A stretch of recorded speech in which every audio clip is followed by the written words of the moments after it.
Hey everybody, Matthew Morris here, Wood Studio, and it's time for another shop update. If you haven't been following me on Instagram, then you haven't seen me building another one of these Scotch cabinets. This one is mahogany with a maple back, and let me walk you through the details of the cabinet. So on the front here, I have a frame and panel door hung with brass hinges, and just like on the walnut and Wenge cabinet, I use another pole from Anthropology. It's leather. It's really nice. I really like the pole. It adds just a little bit extra to the cabinet, I think. So you open the cabinet up, which is held in with a magnet, the door that is, and you got just enough room for one bottle of scotch and two glasses up here. You could put a bottle of wine or brandy or something else, and you have enough room for a taller glass or a stemless wine glass. The back is maple. It's shiplapped, and the boards here, both of them are book matched. So I took one board, resawed it, opened it up, planed it and thicknessed it, and then did the shiplap backing on that. And that board is the back here. The top of the cabinet has this crown molding that basically the same crown molding I used on the walnut and Wenge cabinet as well. The shelf is not adjustable, just like in the walnut and Wenge cabinet. All the joinery for the bottom, the shelf, and the top are sliding dovetails. So let's turn the cabinet around and take a look at that.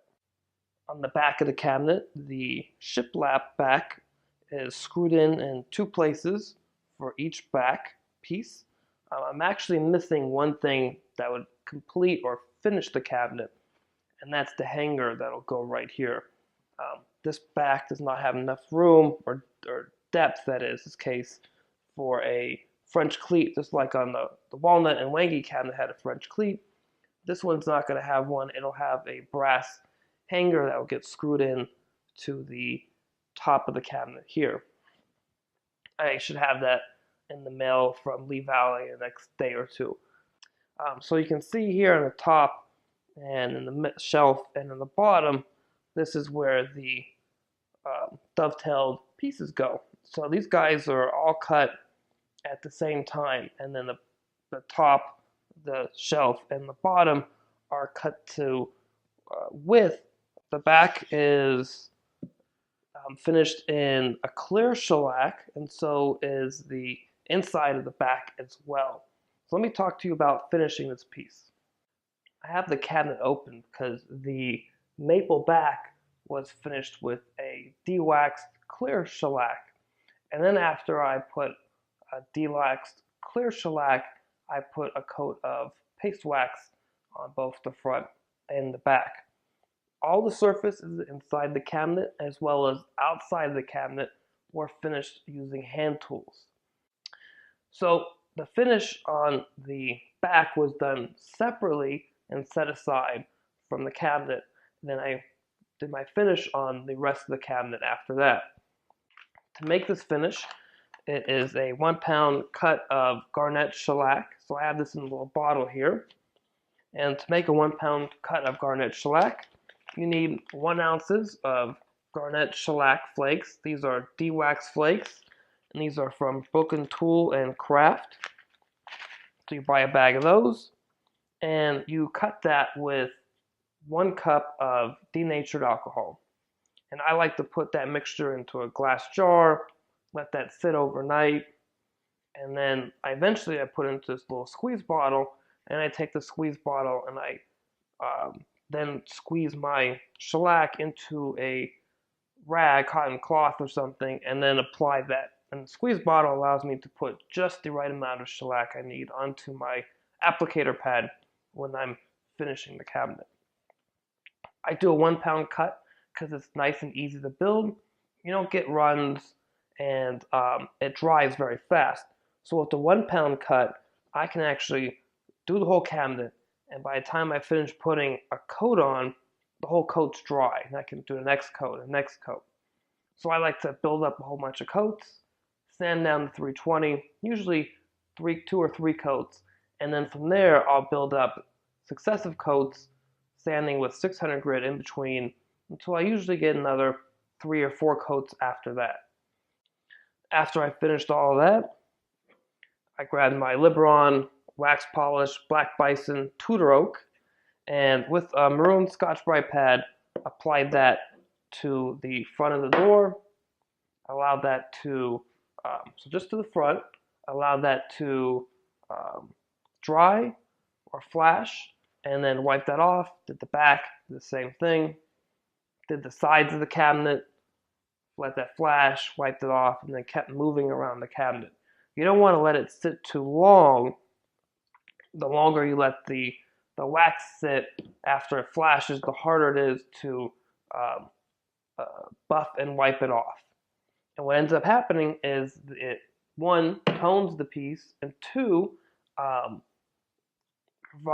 fills the grain pores with the black wax, and you buff it out, and it creates a beautiful, beautifully smooth surface, as well as adds a lot of great character to the piece as well, and I really like the finish. So this is another wedding gift that will be going to some friends, and I'm very happy with how it came out. Now that I've finished this cabinet project and the other cabinet project, it's time to do some shop maintenance. Every time I do a large project or a couple of small little projects, I like to go around the shop and clean up, put jigs or templates away. I'm also going to check all my chisels, make sure they're nice and sharp, make sure my plane blades are nice and sharp, my spoke shave blades are nice and sharp, and then after all my hand tools are done, it's time to check all the machinery in the shop as well. This may sound tedious, but it's really important. It helps make the next project and the project after that and the other successive projects you're going to do so much easier to work on. If you've been to my website or you follow me on Instagram, you've seen pictures of my dining room table. My dining room table is a Nakashima-inspired trestle table. It is 9 feet long, or if the extensions which are on it right now, 11 feet, 1 inch long. It fits 14 people comfortably, 30 to 32 inches wide with a trestle base. And that is the third project for Wood Studio for the website that you guys will be able to purchase and watch. Now, I'm going to do something a little bit different than I've done with the other two. I'm going to open this up to purchase early. So as soon as I start the project, have the intro video done, and I'm actually doing work, which fingers crossed is going to be sometime next week after I do all the shop maintenance, then you guys will be able to purchase the project early. For purchasing early before it's done, the project will be discounted as well. Well, what do we do in this project?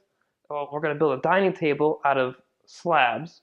So I've got 2 walnut slabs back here, and these are going to be the table and the extensions as well, because the person I'm building the table for doesn't want the table to be as long as the slab. They don't have room in their dining area for that. However, they do want the ability to add extensions to it. So we'll pull extensions from these slabs, we'll flatten the slabs, we'll make them a uniform thickness, we'll butterfly key the slabs down the center, we'll also then build the trestle, get everything on top of the trestle, provide all the correct support we need to build the extensions as well. It's a fun project. I hope you enjoy the third project, and I hope you guys had a really good week in the shop as well, and are doing some great work on the projects you guys are working on. If you have any questions, please add them to the discussion. I'll be happy to answer them, or any comments or anything else. Can't forget to tell you to subscribe to my YouTube channel, as well as follow me on Instagram, and check out mmwoodstudio.com as well for the Gamble House living room armchair, the small little side table, and all the other fun stuff I have up there as well for you guys to look at woodworking wise, projects, articles, and whatnot. So anyways, talk to you guys later. Bye.